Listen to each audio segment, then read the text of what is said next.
की क्लास में हम लोग जानेंगे बाबू मेटरनिक युग को। पिछले क्लास में हम लोग नेपोलियन बोनापार्ट पूरा कंप्लीट कर चुके हैं और नेपोलियन बोनापार्ट के बाद हम लोग आज पढ़ेंगे मेटरनिक युग। देखिए मेटरनिक युग में क्या कहता, हम लोग आपको पिछले क्लास में बताए थे कि नेपोलियन बोनापार्ट का जब सत्ता धीरे धीरे पनप रहा था, तो जब नेपोलियन बोनापार्ट का सत्ता धीरे धीरे जब पनप रहा था, नेपोलियन बोनापार्ट का सत्ता जब धीरे धीरे पनप रहा था, तो इसमें फ्रांस के जो छोटे छोटे राजा थे उसको दबा दिया और नेपोलियन बोनापार्ट ये कि सेना से एक राज्य वहाँ अपना कानून व्यवस्था लाया। जब अपना कानून व्यवस्था लाता है तो उसमें मेटरनिक कहाँ का चांसलर है, ऑस्ट्रिया का चांसलर था। और मेटरनिक जब ऑस्ट्रिया का चांसलर था तो उसमें क्या करता है, मेटरनिक ऑस्ट्रिया का जब चांसलर था तो उसमें क्या करता है कि सभी मतलब छोटे छोटे जो हारे हुए राजा थे उस सबको एकजुट करता है और एकजुट करके क्या करता है कि नेपोलियन बोनापार्ट को हरा देता है और हराने के बाद में पुनः उसे क्या कर देता है, जेल में बंद कर देता है। अब इसके बाद में शुरू होता है मेटरनिक युग। देखिए मेटरनिक युग में क्या कहता है कि मेटरनिक ऑस्ट्रिया का चांसलर था।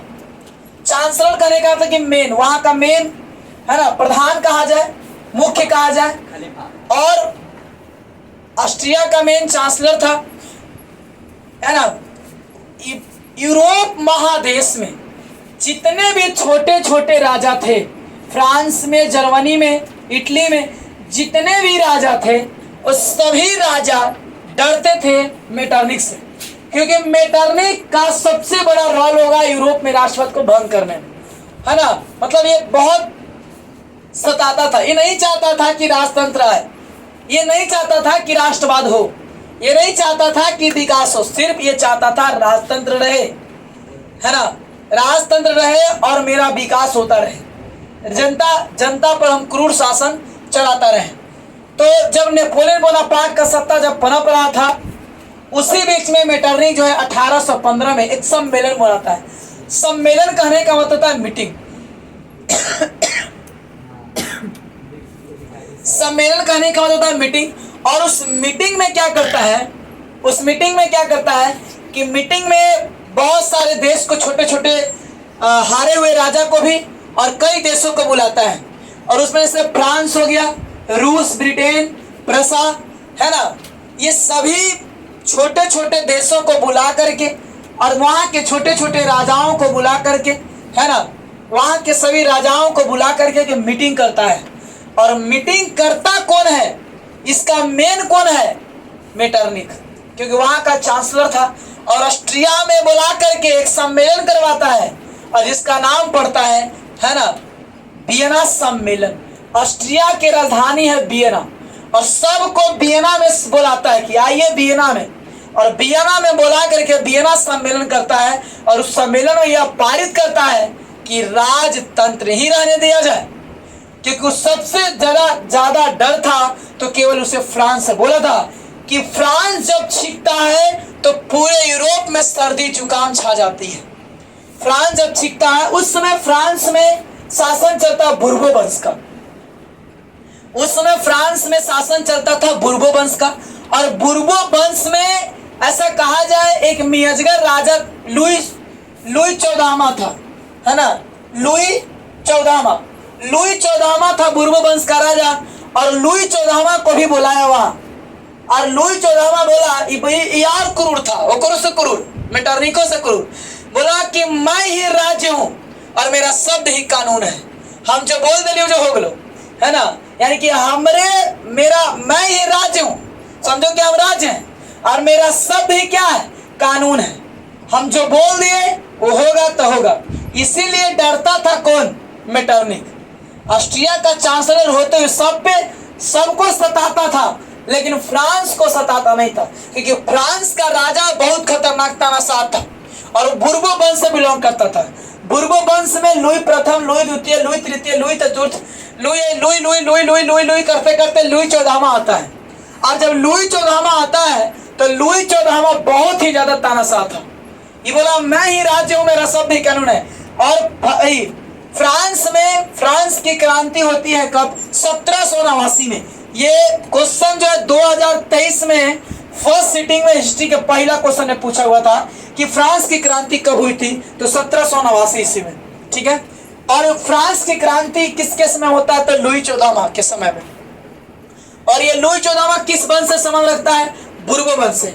देखिए इसमें क्या आता है, आपको परीक्षा में आएगा मेटरनिक युग से आप क्या समझते हैं, इसका वर्णन करें, या मेटरनिक युग क्या है इसके लिखें। तो आप यही लिखेंगे कि मेटरनिक ऑस्ट्रिया का चांसलर था और ये नेपोलियन बोनापार्ट के बिखरे हुए या उभरे हुए राज्य को, क्षेत्र को, है ना, वहाँ के हराए हुए नेपोलियन बोनापार्ट के द्वारा हराए गए छोटे छोटे राजाओं को एकजुट करके वियना में बीला सम्मेलन करवाता है, जिसमें से फ्रांस, रूस, ब्रिटेन, प्रसा को कई देशों के राजाओं को बुला करके और वहाँ एक राजतंत्र लागू करता है। जिस वियना सम्मेलन का, है ना, अध्यक्षता कौन करता है? मेटरनिक। इतना अगर आप लिख देते हैं तो आपको 2 नंबर पक्का था, फिक्स है। और आपको परीक्षा में आएगा भी क्वेश्चन, देखिएगा बोला है क्वेश्चन ऑब्जेक्टिव इसमें से उठता है कि वियना सम्मेलन कब हुआ था? तो 1815 में। अगर आप सब्जेक्टिव याद कर लेते हैं तो ऑब्जेक्टिव आपको पूरा कंप्लीट हो जाएगा। ऑस्ट्रिया के चांसलर कौन था? तो मेटरनिक। ऑस्ट्रिया के राजधानी कहाँ है? वियना। वियना में वियना सम्मेलन कब करवाया गया? 1815 में, है ना। वियना सम्मेलन में कौन कौन देश शामिल थे? तो फ्रांस, रूस, प्रसा, ब्रिटेन, है ना। फिर बोला कि किसके सत्ता को दबाया गया वियना सम्मेलन में? तो नेपोलियन बोनापार्ट वाला। देखिए कहता है कि अब मेटरनिक ने 1815 में ऑस्ट्रिया की राजधानी वियना में वियना सम्मेलन करवाया, जिसमें निम्न देशों को बुलाया था: फ्रांस, रूस, ब्रिटेन, प्रसा। इन सभी देशों को बुला करके एक नया कानून लागू किया, जो कानून नेपोलियन बोनापार्ट ने बनाया था। नेपोलियन बोनापार्ट जो कानून बनाया था वो कानून के हटा करके एक अपना नया कानून लागू करता है। कहता है इस कानून को हटाकर अपना कानून लागू कर दिया, जिसे मेटरनिक युग कहा जाता है। अगर आप इतना लिखते हैं तो आपको 2 नंबर कोई काट ही नहीं सकता है। एक क्वेश्चन आपको ऑब्जेक्टिव में आएगा कि वियना सम्मेलन की अध्यक्षता कौन कर रहा था? तो स्वयं मेटरनिक। ठीक है, अब आइए हम लोग पढ़ते हैं बुर्बो वंश में। बुर्बो वंश में क्या जानेंगे कि बुर्बो वंश में आएगा कौन? लुई आएगा। लुई प्रथम, लुई द्वितीय, लुई तृतीय। अरे बुर्बो वंश कहाँ में चल रहा है? फ्रांस में। और फ्रांस में फ्रांस की क्रांति कब हुई थी? 1789 ईस्वी में। आप याद रखिएगा, सब ऑब्जेक्टिव आता है। कहता है कि बुर्बो वंश की स्थापना किस देश में हुई थी? तो फ्रांस में हुई थी। बुर्बो वंश में सबसे ज्यादा अगर तानाशाह कहा जाए तो लुई 14वां। और लुई 14वां का पोता ओकरो से ज्यादा खतरनाक था, लुई 16वां। और लुई 16वां के बाद आता है नाम, देखिए ये दुनिया उसी को याद करती है, या तो खूब अच्छा करिए या तो खूब खराब करिए, दुनिया के नाम रहता, बीच वाला के नहीं। लुई 14वां जो था एकदम खराब, एकदम तानाशाह। और लुई 16वां वो तानाशाह, लेकिन लुई 14वां, लुई 15वां का कोई चर्चा है नहीं, उसमें मगोल होता ही।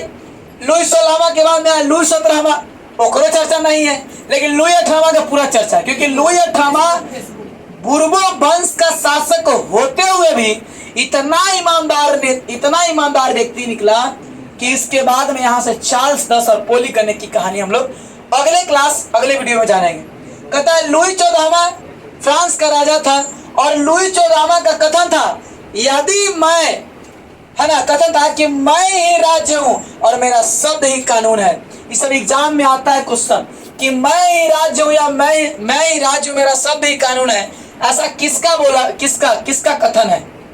या बोला था, या पूछेगा कि लुई 14वां का क्या कथन है? तो आज के क्लास में, आज के वीडियो में हम लोग जानेंगे मेटरनिक युग और बुर्बो वंश। अगले क्लास में हम लोग जानेंगे चार्ल्स 10, पोलीगनेक, ये सब के बारे में। आज के लिए इतना ही, फिर मिलेंगे हम लोग next day, next class, next video में।